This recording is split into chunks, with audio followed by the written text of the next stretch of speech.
విద్యుత్ శాఖలో ఒకేసారి 13,357 ఉద్యోగాల నియామకాలకు సీఎం కేసీఆర్ గ్రీన్ సిగ్నల్ ఇచ్చారు.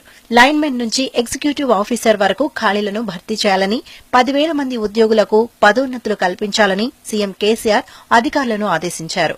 హైదరాబాద్ ప్రగతి భవన్లో విద్యుత్ శాఖపై జరిగిన సమీక్ష సమావేశంలో ఆయన పలు కీలక నిర్ణయాలు తీసుకున్నారు. ఒకేసారి ఇంత పెద్ద మొత్తంలో నియామకాలను చేపట్టడంపై నిరుద్యోగ యువకులు సంతోషం వ్యక్తం చేస్తున్నారు. విద్యుత్ శాఖ చరిత్రలో ఇంత భారీ స్థాయిలో ఒకేసారి నియామకాలు జరపనుండడం ఇదే తొలిసారి.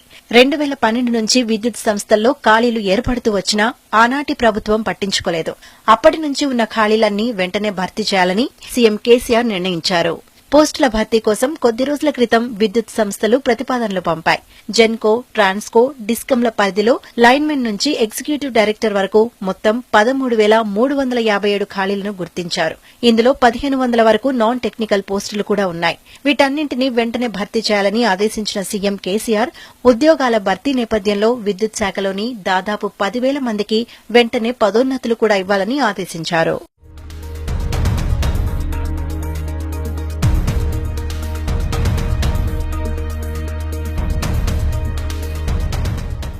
విద్యుత్ రంగంలో తెలంగాణ ఎంతో వేగంగా ముందుకు పోతున్నదని, పరిశ్రమలు, గృహ, వాణిజ్య అవసరాలకు 24 గంటల పాటు విద్యుత్ అందిస్తున్నామని సీఎం కేసీఆర్ సమీక్షా సమావేశంలో సంతృప్తి వ్యక్తం చేశారు. అటు వచ్చే ఏడాది వ్యవసాయానికి కూడా 24 గంటల విద్యుత్ అందించే ప్రయత్నం చేస్తామని సీఎం కేసీఆర్ చెప్పారు.